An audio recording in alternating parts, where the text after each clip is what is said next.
सभी को सुप्रभात।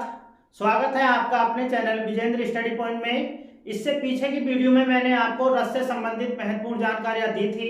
रस का क्या अर्थ होता है, रस की क्या परिभाषा होती है और रस के मुख्य अंग कौन कौन से माने जाते हैं, जिसके कारण हम किसी भी उदाहरण में रस की पहचान कर सकते हैं। अगर आपने अभी तक रस के अंगों को नहीं समझा है तो आप पीछे की वीडियो में जाकर देख सकते हैं। अब हमारे जितने भी 11 के 11 रस माने जाते हैं उनको हम क्रमानुसार पढ़ेंगे। तो शुरू करते हैं। आज का जो हमारा 11 रसों में जो पहला रस है वो है श्रृंगार रस, और जो सबसे प्रमुख रस माना जाता है। तो शुरू करते हैं आज का टॉपिक, श्रृंगार रस।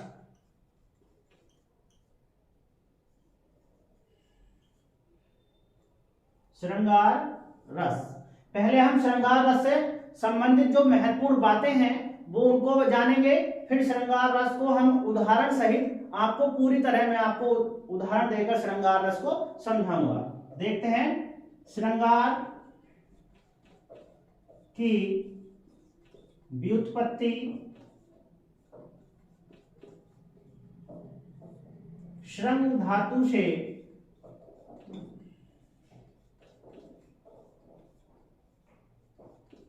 हुई है, जिसका अर्थ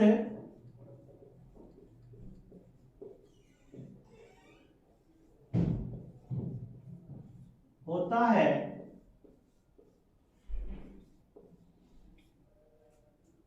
कामोद्रेक।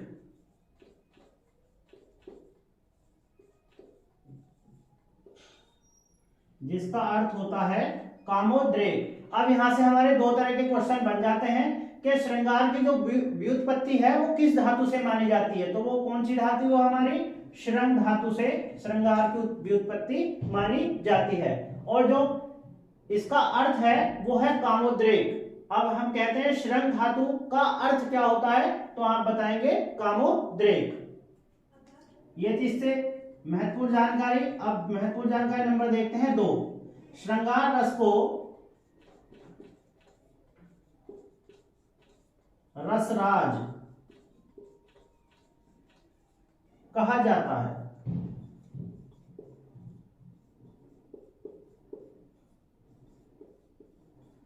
श्रृंगार रस को जितने भी हमारे 11 रस हैं उनका क्या कहा जाता है, राजा कहा जाता है, अर्थात रसराज, अर्थात रसों का राजा इसको कहा जाता है। और इसको रसों का राजा कहने वाले कौन है, वो है हमारे आचार्य भोजराज।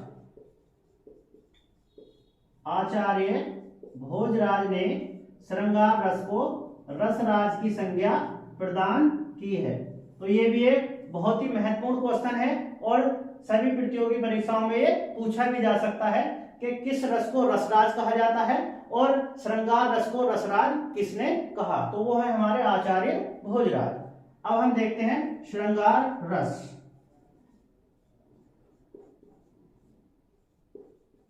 की परिभाषा।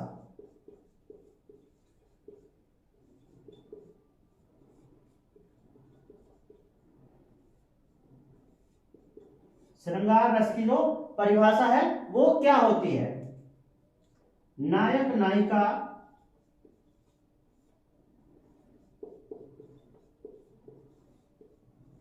के मन में संस्कार रूप में स्थित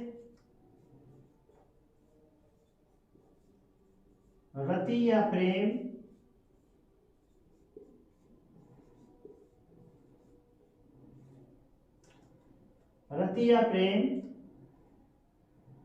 जब रस की अवस्था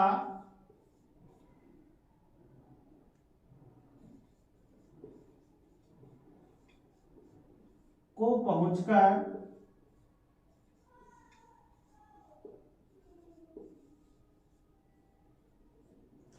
आस्वादन के योग्य हो जाता है,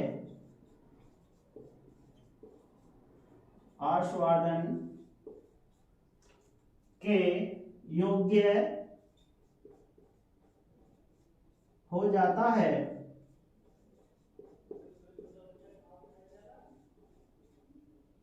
तो उसे श्रृंगार रस कहा जाता है।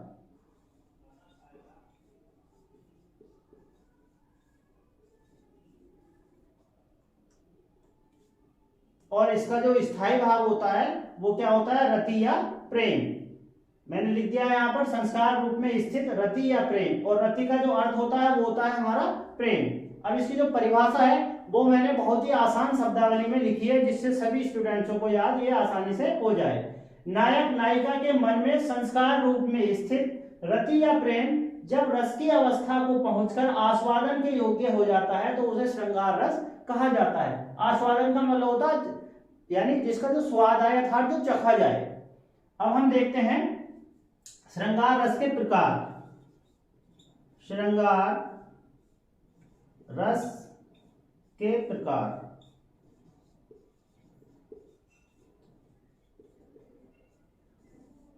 इसके दो प्रकार होते हैं। नंबर 1 संयोग श्रृंगार रस,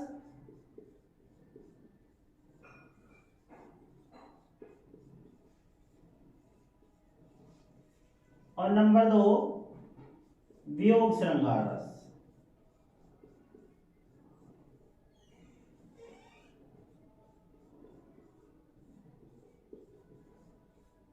रस के कितने प्रकार माने जाते हैं, संयोग श्रृंगार रस और वियोग श्रृंगार रस, यानी दो श्रृंगार रस जो है वो दो प्रकार का माना जाता है।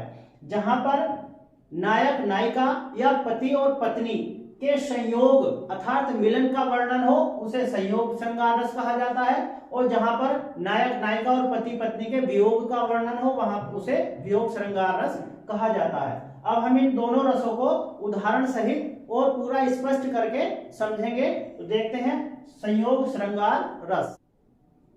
संयोग श्रृंगार रस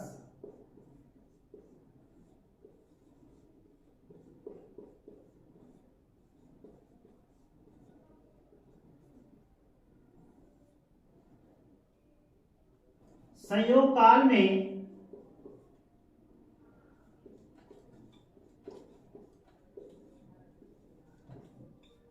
नायक नायिका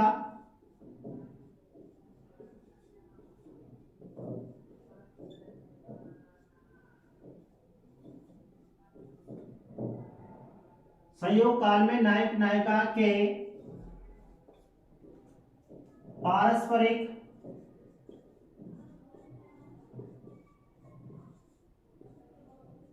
रति या प्रेम को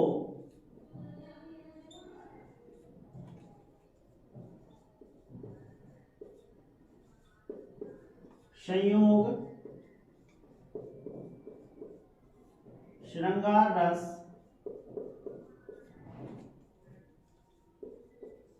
कहा जाता है।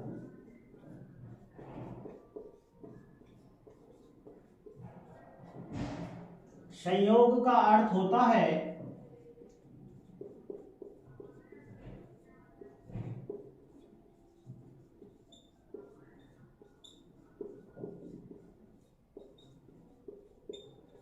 सुख की प्राप्ति करना,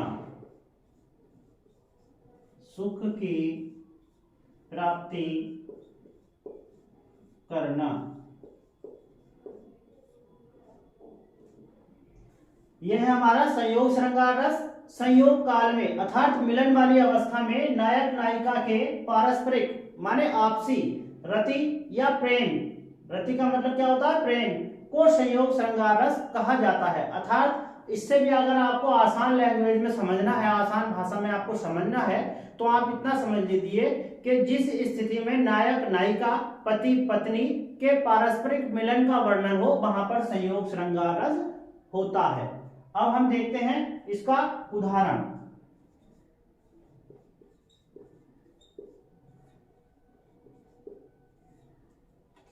कौन हो तुम,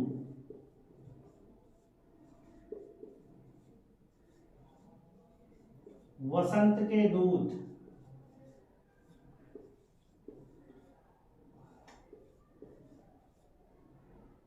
बिरस पतझड़ में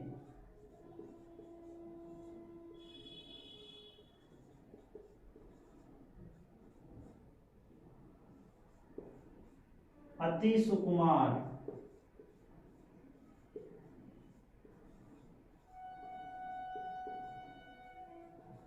घन तिमिर में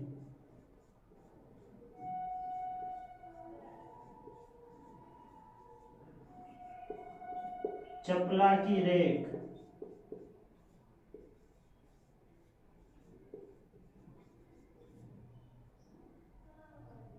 तपन में शीतल।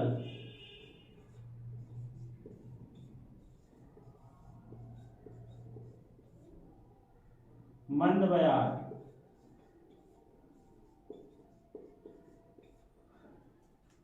ये इसका बहुत ही आसान और जो हमारे छायावाद के प्रवर्तक और सर्वश्रेष्ठ कवि छायावाद के जयशंकर प्रसाद, उनका जो महाकाव्य है कामायनी, उससे ये पंक्तियां ली गई हैं। तो इसमें जो श्रद्धा है और जो मनु है, जो नायक मनु है और नायिका जो है श्रद्धा, उनका जो क्या चल रहा है, वार्तालाप चल रहा है।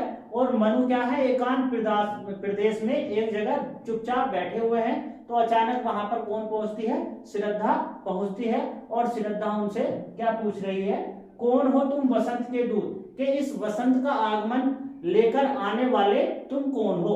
बिरस पतझड़ में अति सुकुमार, अर्थात ये जो पतझड़ का मौसम है, इस मौसम में भी तुम बहुत अधिक सुकुमार माने कोमल लग रहे हो। घन तिमिर में चपला की रेख।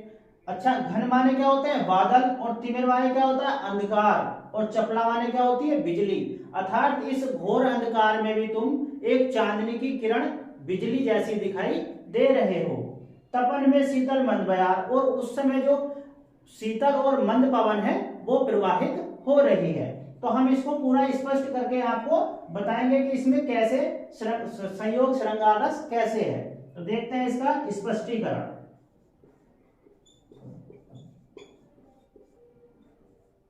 क्योंकि आपको अगर रस का स्पष्टीकरण करना अगर समझ लो आ गया, तो आप किसी भी उदाहरण में रस की पहचान बहुत ही आसान तरीके से कर सकते हैं। तो स्पष्टीकरण में हमारा रस का पहला अंग होता है कौन सा, स्थायी भाव। तो पहले इसमें स्थायी भाव देखेंगे, क्या है, स्थायी भाव।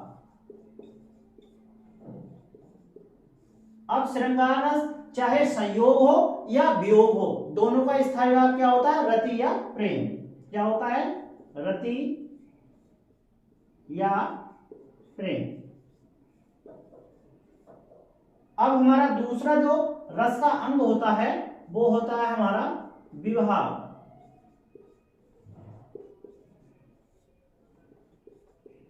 अब मैंने आपको विभाग दो प्रकार के बताए थे, आलंबन और उद्दीपन। तो इसमें देखते हैं पहले आलंबन। आलंबन विभाग। अब आलंबन विभाग भी मैंने दो प्रकार के बताए थे आपको, एक होता है आश्रय और एक होता है विषय। यानी आश्रय वो होता है जिसके हृदय में स्थायी भाव जागृत होते हैं, और विषय वो होता है जिसके लिए स्थायी भाव जागृत होते हैं। तो इसमें स्थायी भाव किसके लिए जागृत हो रहा है, श्रद्धा पूछ रही है किससे, मनु से। तो हमारा जो क्या होगा, हमारा आश्रय क्या होगा, श्रद्धा, क्योंकि श्रद्धा के हृदय में क्या है, उसके बारे में जानने के लिए उत्सुकता बनी हुई है। तो हमारी आश्रय क्या होगी, श्रद्धा। और विषय क्या होंगे, मनु। अब हम विभाग का दूसरा जो भाग होता है वो होता है उद्दीपन विभाग, उसको देखेंगे। उद्दीपन विभाग क्या है, इसमें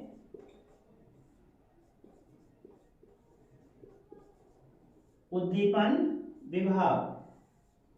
अब देखो यहां पर जो उसके जो स्थायी भाव हैं उनको तीव्र करने वाले जो कारण होते हैं वो क्या कहते हैं, उद्दीपन विभाग कहते हैं। तो यहां पर देखो तपन में शीतल मंद बयार, अर्थात जो उस समय जो ठंडी प्रवाहित वायु बह रही है वो क्या है, इसमें उद्दीपन विभाग है। देखें इसमें शीतल मंद पवन, पवन या हवा या वायु कुछ भी आप लिख सकते हैं। और श्रद्धा की कमनीयता, श्रद्धा की कमनीयता, श्रद्धा की जो कमनीयता है और जो शीतल मंद पवन है वो इसमें क्या है, हमारा उद्दीपन विभाग है। अब इसके बाद देखते हैं अनुभाग।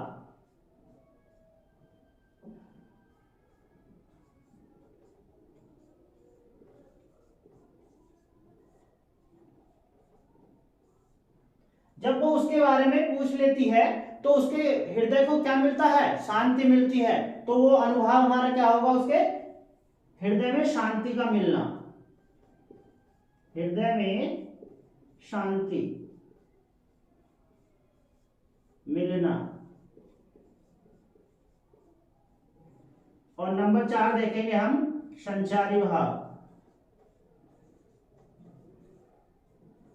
संचारी भाव, संचारी भाव क्या होते हैं, जो स्थायी भावों के साथ आते जाते रहते हैं, बहुत कम समय के लिए पानी के बुलबुले की तरह बनते मिटते रहते हैं। तो इसमें संचारी भाव क्या होगा, हर्ष, और क्या होगा, उत्सुकता, हर्ष, उत्सुकता।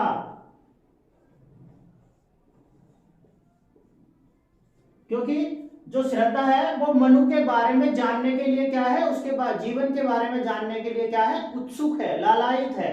तो हमारा जो संचारी भाव होगा क्या होगा, हर्ष, खुशी होगा, और उत्सुकता यानी जानने की किसी के बारे में बहुत ज्यादा जो इच्छा हो उसे हम कहते हैं उत्सुकता। तो ये जो हमारा स्पष्टीकरण है इस उदाहरण का पूरा समाप्त हो चुका है। अतः इसमें कौन सा रस है, संयोग श्रृंगार रस है।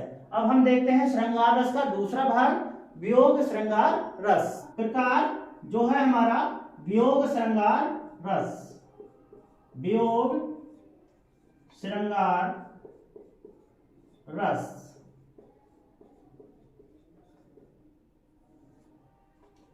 एक दूसरे के प्रेम में अनुरक्त, एक दूसरे के प्रेम में अनुरक्त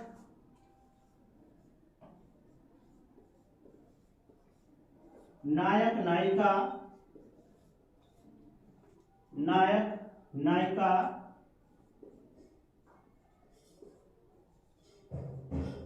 के मिलन के अभाव को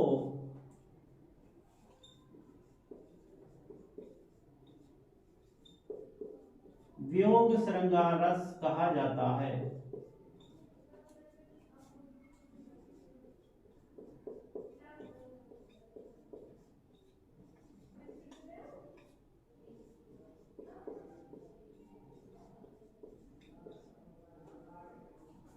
इसकी परिभाषा देखेंगे, एक दूसरे के प्रेम में अनुरक्त, अर्थात वो एक दूसरे से प्रेम तो बहुत करते हैं।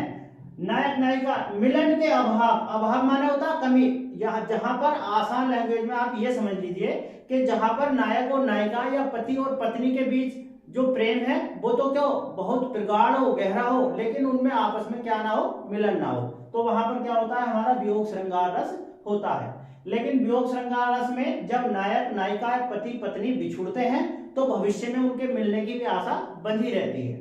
मैं आपको बताऊंगा इससे संबंधित एक करुण रस और है, थोड़ा मिलता जुलता, लेकिन वो आपको मैं करुण रस में बताऊंगा क्योंकि वियोग श्रृंगार रस से थोड़ा बहुत मिलता जुलता उसमें है।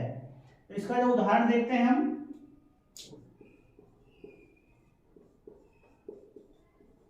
नभ जलद से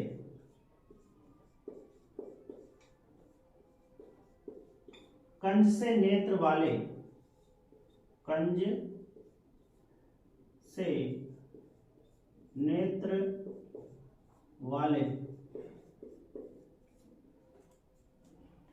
जाके आए ना मधुबन से, जाके आए न मधुबन से, औ न भेजा संदेशा, औ न भेजा संदेशा।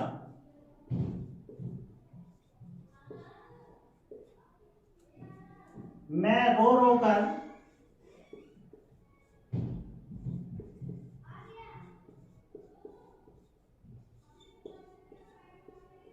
प्रिय विरह में बावली हो रही हूं।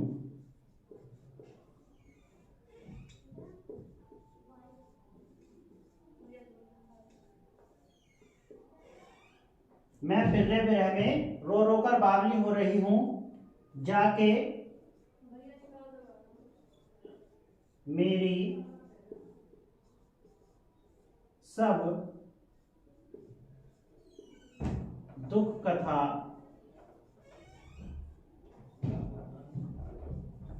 श्याम को तू सुना दे।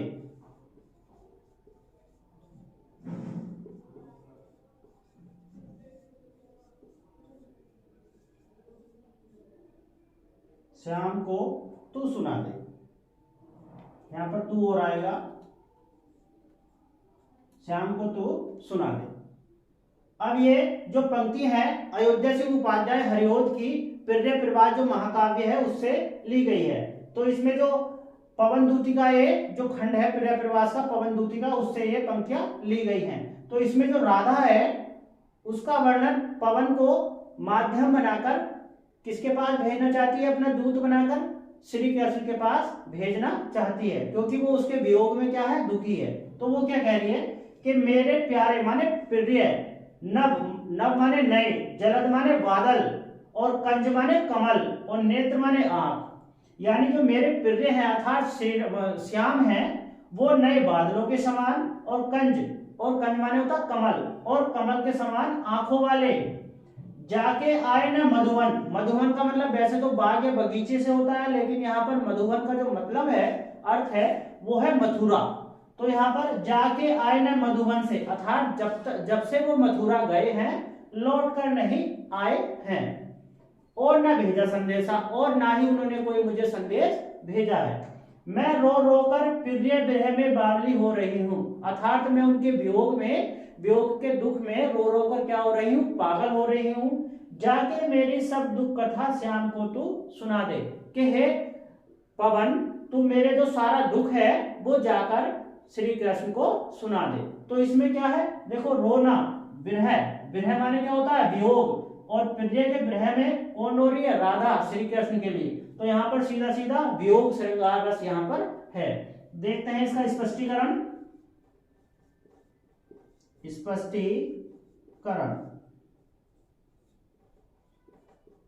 नंबर 1 भाव है हमारा स्थायी भाव। स्थायी भाव क्या होगा हमारा, रति या प्रेम।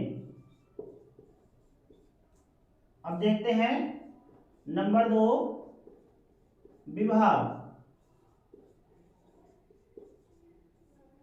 विभाव में देखते हैं आलंबन कौन है, और आलंबन में आश्रय और विषय कौन है, आश्रय और विषय।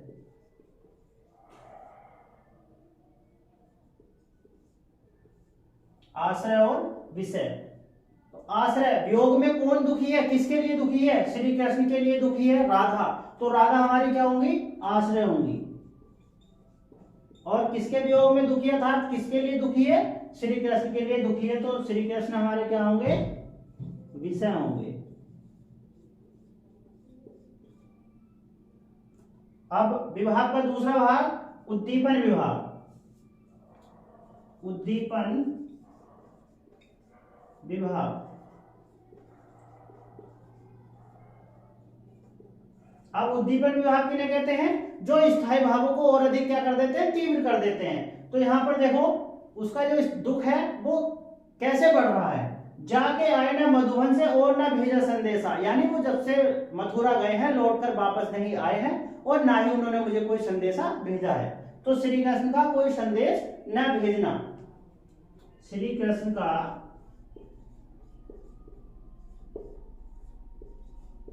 कोई संदेश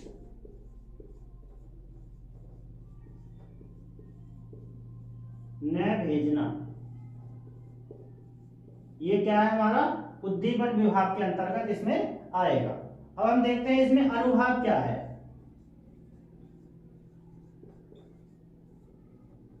अनुभाग उन भावों को कहते हैं जो हमारे मन के आंतरिक भावों को क्या करते हैं, बाहर प्रकट करते हैं। तो जो राधा का दुख है वो कैसे प्रकट कर रही है, ये देखो यहाँ पर, मैं रो रो कर प्रिय विरह में बावली हो रही हूँ। अर्थात जो राधा है उसके जो दुख है वो किस तरह से प्रकट कर रही है, रो कर को प्रकट कर रही है। तो राधा का रोना, बिलखना, इसमें क्या है, अनुभाग है। अब देखते हैं हमारा लास्ट और संचारी भाग क्या है। संचारी भाग, संचारी भाग इसमें विषाद, विषाद का मतलब क्या होता है, दुख। तो इस वीडियो में मैंने आपको श्रृंगार रस के जो दोनों भाग हैं, संयोग श्रृंगार रस और वियोग श्रृंगार रस, उसको मैंने उदाहरण सहित स्पष्ट करके आपको पूरी तरह समझा दिया है। और मैं उम्मीद करता हूं कि ये वीडियो देखने के बाद आप श्रृंगार रस को पूरी तरह समझ गए होंगे। एक बात आपको और याद रखनी है कि जहां पर नायक नायिका और पति पत्नी के संयोग और वियोग का वर्णन हो वहां तो श्रृंगार रस होता ही होता है, लेकिन जहां पर प्राकृतिक सौंदर्य का वर्णन किया जाता है वहां पर भी हमारा श्रृंगार रस माना जाता है। जैसे आपने मैथिली शरणगुप्त की पंचवटी की पंक्तियां सुनी होंगी कि चारू चंद्र की चंचल किरणें खेल रही हैं जल थल में, स्वच्छ चांदनी बिछी हुई है अवनी और अंबर तल में। तो वहां पर अगर रस पूछेगा तो वहां पर भी हमारा कौन सा रस होगा, श्रृंगार रस होगा। लेकिन वहां पर संयोग और वियोग श्रृंगार रस नहीं होगा, क्योंकि वहां पर ना ही नायक का वर्णन किया जा रहा है ना ही नायिका का वर्णन किया जा रहा है। तो वहां पर किसका वर्णन किया जा रहा है, जो प्राकृतिक की सुंदरता है वह उसका वर्णन उसमें किया जा रहा है। अब हम इससे अगली वीडियो में जितने भी हमारे 11 रस हैं उनको हम क्रमानुसार 4 से 5 वीडियो में हमारे जो रस हैं वो पूरी तरह समाप्त हो जाएंगे। तो यदि आपने अभी तक इस चैनल को सब्सक्राइब नहीं किया है तो चैनल को सब्सक्राइब अवश्य करें और बेल आइकन जरूर दबाएं, जिससे मेरी प्रत्येक वीडियो को आप देख सकें। और यदि आपको वीडियो अच्छी लगी है तो वीडियो को लाइक और शेयर करें ज्यादा से ज्यादा। मिलते हैं नेक्स्ट वीडियो में। वीडियो देखने के लिए बहुत बहुत धन्यवाद।